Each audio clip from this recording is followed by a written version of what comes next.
नमस्कार, मी श्वेता. तुम्ही पाहताय न्यूज 18 लोकमत. बुलेटिनमध्ये तुमचं स्वागत. पुढच्या अर्ध्या तासात बातम्यांचा वेगवान आढावा घेणार आहोत स्पीड न्यूजमध्ये.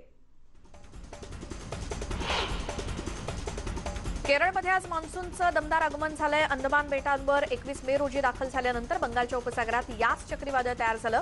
त्यामुळे मान्सूनला चाल मिळाल्यानं गुरुवारी मान्सूननं श्रीलंकेसह मालदीव्स आणि कोमोरिन समुद्राच्या काही भागामध्ये वाटचाल केली. हवामान विभागाच्या सुधारित अंदाजानुसार मान्सून हंगामात म्हणजे जून ते सप्टेंबरमध्ये सर्वसाधारण 101% पाऊस पडण्याचा अंदाज आहे. महाराष्ट्रासह मध्य भारतात 106% पावसाची शक्यता आहे. त्यामुळे राज्यातील शेतकऱ्यांना चांगलाच दिलासा आहे. इंदापूर तालुक्यातल्या भिगवण गावाला मुसळधार पावसाचा फटका बसला. बस स्थानक, पोलीस स्टेशन, प्राथमिक आरोग्य केंद्र जलमय झालं, तर काहींच्या घरात देखील पाणी शिरलं. सारथी संस्था म्हणजेच छत्रपती शाहू महाराज संशोधन, प्रशिक्षण आणि मानव विकास संस्था या संस्थेच्या संचालक मंडळाची नुकतीच बैठक झाली. या बैठकीत महत्त्वपूर्ण निर्णय घेण्यात आले. सारथी संस्थेमार्फत एमफिल आणि पीएचडी साठी छत्रपती शाहू महाराज राष्ट्रीय संशोधन अधिछात्रवृत्तीसाठी 207 विद्यार्थ्यांची निवड करण्याबाबत निर्देश देण्यात आले. तर 34 अनुपस्थित उमेदवारांना मुलाखतीसाठी अधिकची एक संधी देण्यात आली आहे.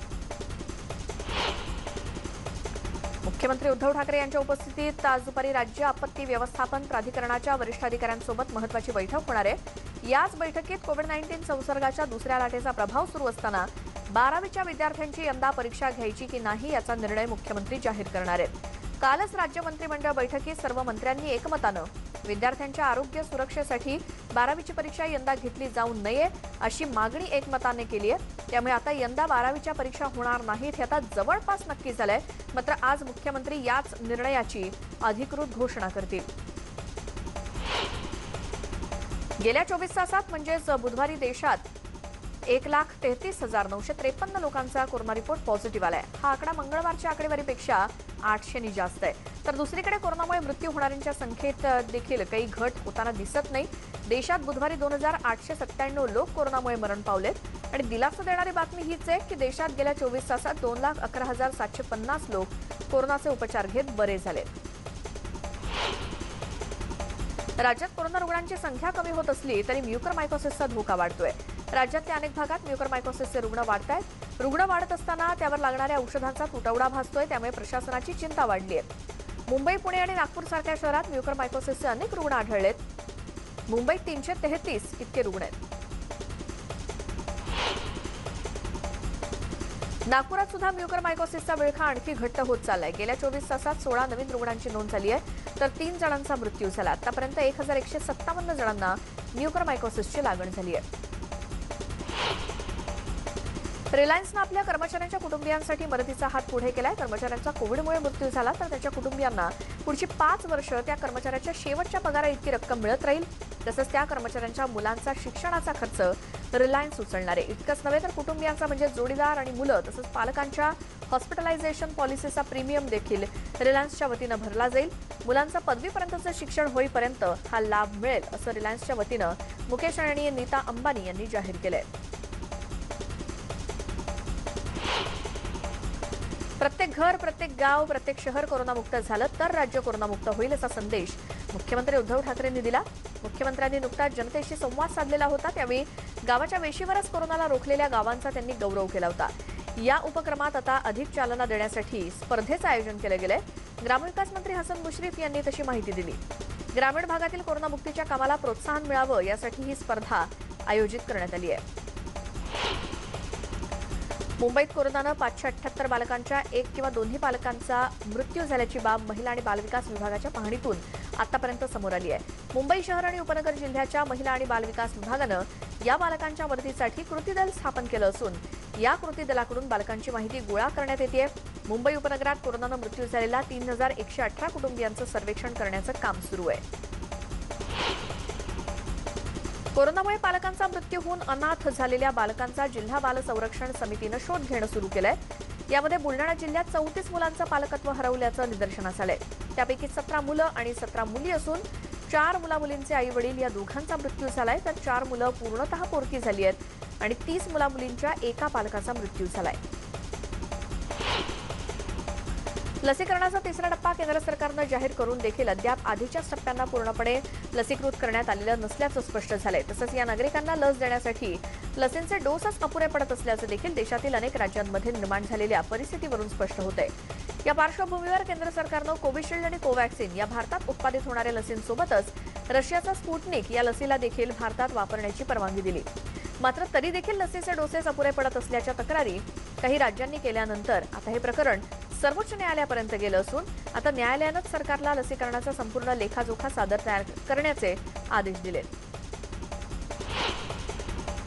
खासगी रुग्णालयांच्या सहकार्यानं गृहनिर्माण संस्थांमध्ये लसीकरण मोहीम राबवण्यात येत असेल तर घरोघरी जाऊन ज्येष्ठ नागरिक आणि अंथरुणाला खिळलेल्या आणि अपंग व्यक्तींचं लसीकरण का करत नाही असा प्रश्न उच्च न्यायालयानं बुधवारी केंद्र सरकार आणि पालिकांना विचारला।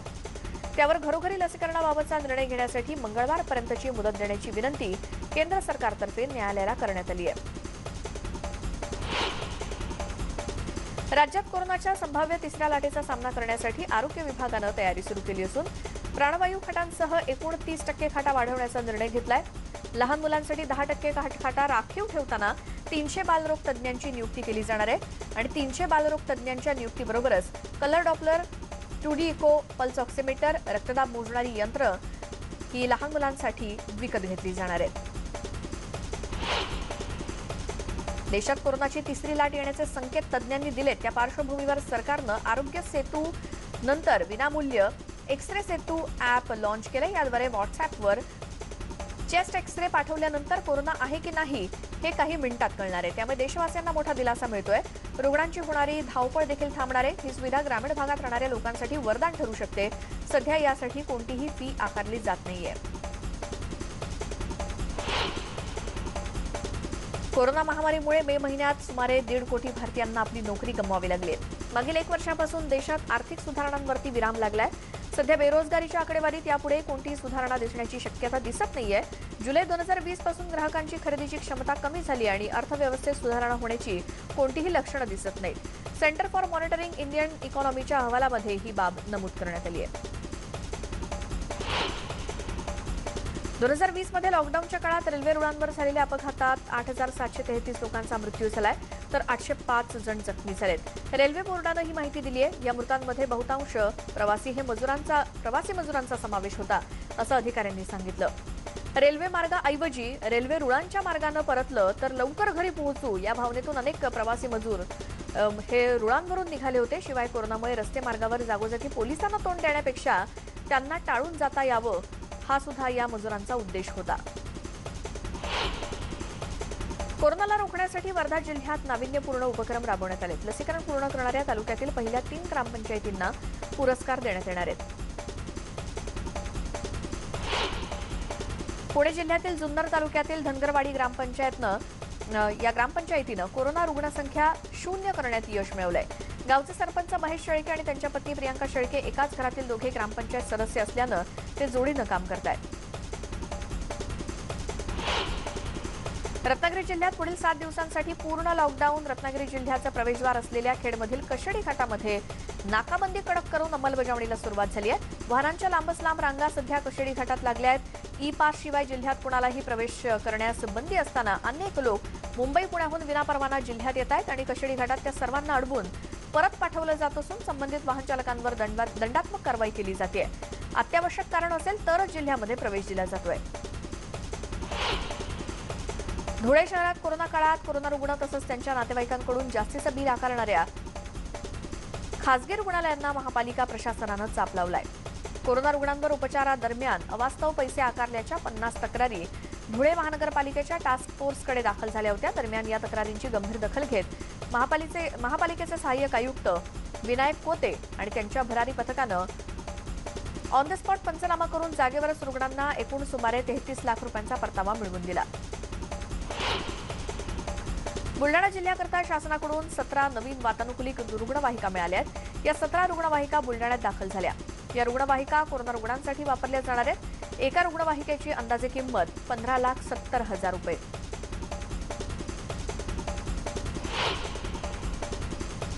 कोरोनाच्या काळात ठाकरे सरकारनं या काळात हातावर पोट असलेला मजूर, कष्टकरी, श्रमजीवी वर्गातील कुणाची उपासमार होऊ नये याकरता शिवभोजन केंद्राची महत्त्वाकांक्षी योजना अंमलात आणली। कोरोना काळात गरिबांच्या पोटाला आधार देणारी शिवभोजन थाळीचं सर्वत्र कौतुक झालं. मात्र शिवभोजन केंद्र चालकांची अवस्था बिकट झाली आहे. रायगड जिल्ह्यातील सुधागड, रोहा, खालापूर आणि अन्य तालुक्यातील केंद्र चालकांना गेल्या 8 ते 9 महिन्यांपासून शासनाकडून मोबदला मिळालेला नाही. त्यामुळे कोरोनाच्या संकटात कुटुंबातील 2-4 सदस्यांना कसं जगवावं असा त्यांना प्रश्न पडलाय. ठाण्यातल्या बोगस फ्रंटलाईन वर्कर्स यांच्या लसीकरणाप्रकरणी मनपा आयुक्तांनी चौकशीचे आदेश दिले होते आणि समितीने चौकशी करून हा अहवाल सादर केला. सेलिब्रिटींनी बोगस कार्ड बनवून ही लस घेतलेली होती अशी माहिती चौकशी अहवालामध्ये उघड झाली आहे. एकूण 21 धनाढ्यांच्या मुलांनी ही लस घेतली होती. श्रीमंतांच्या 19 मुलांना सुपरवायझर आणि अटेंडंटचं ओळखपत्र देण्यासाठी पैसे घेतल्याचा देखील संशय आहे.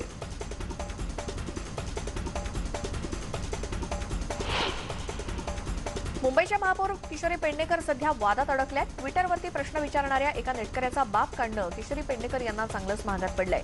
नेटकऱ्यानं लसीसंदर्भात पालिकेनं काढलेल्या ग्लोबल टेंडरविषयी प्रश्न विचारला असता किशोरी पेडणेकर यांनी आक्षेपार्ह शब्दात उत्तर दिलं. यानंतर सोशल मीडियावर किशोरी पेडणेकर ट्रोल होऊ लागल्या. अखेर त्यांनी हे ट्विट डिलीट केलं. दरम्यान चुकून ट्विट करणाऱ्या शिवसैनिकाची हकालपट्टी करण्याचं स्पष्टीकरण महापौरांनी दिलं. ओबीसी समाजाचं राजकीय आरक्षण रद्द झाल्याच्या विरोधात भाजप कार्यालयापासून मंत्रालयापर्यंत आज ओबीसी मोर्चा निघाला होता. भाजप प्रदेशाध्यक्ष माजी आमदार योगेश टिळेकरांच्या नेतृत्वाखाली ओबीसी आरक्षणासाठी हा धडक मोर्चा काढण्यात आला. मात्र काही कार्यकर्त्यांना पोलिसांनी ताब्यात घेतलं. महाविकास आघाडीनं स्थानिक स्वराज्य संस्थेतील ओबीसी समाजाच्या आरक्षणाबाबत केलेल्या हलगर्जीपणाच्या विरोधात भारतीय जनता पार्टी ओबीसी मोर्चा पुणे शहरतर्फे आक्रोश आंदोलन जिल्हाधिकारी कार्यालयासमोर करण्यात आलं. भाजप ओबीसी मोर्चा पुणे शहराचे अध्यक्ष योगेश पिंगळे यांच्या नेतृत्वाखाली हे आंदोलन झालं. लॉकडाऊनच्या काळात 12 बलुतेदारांच्या हलाखीच्या स्थितीची वृत्तमालिका न्यूज 18 लोकमतनं दाखवली होती. पिंपरी चिंचवडमधील वडार समाजाची हलाखीची स्थिती दाखवली आणि यानंतर वडार समाजाला मदतीचा ओघ सुरू झालाय. पुण्यातील सामाजिक कार्यकर्ते सत्येंद्र राठी यांनी महिनाभर पुरेल इतकं रेशन त्यांना दिलंय. तर उपेक्षित समाजानं न्यूज 18 लोकमतच्या मोहिमेचे आभार मानलेत.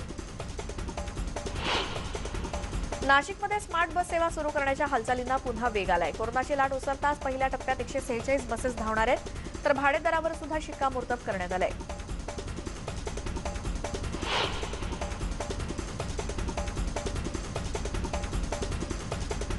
केंद्र सरकारनं आता मॉडेल टेनन्सी ऍक्ट अर्थात आदर्श भाडेकरू कायद्याला मंजुरी दिली आणि बुधवारी हा कायदा पारित झाल्याचं केंद्र सरकारच्या वतीनं स्पष्ट करण्यात आलं.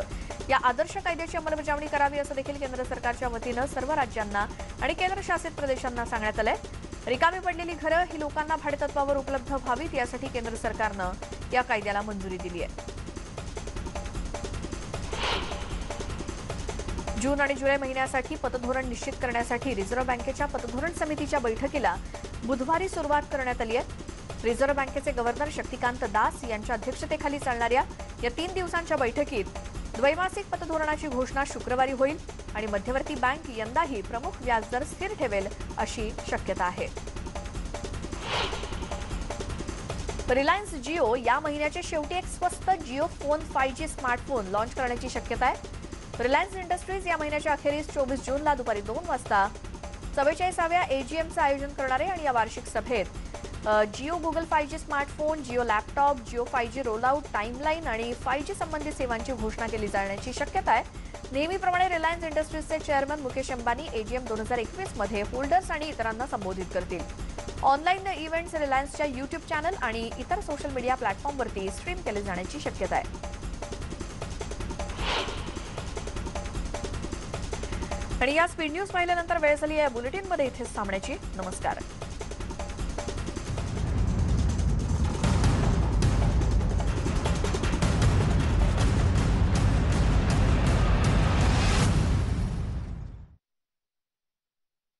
प्रायोजक सेरा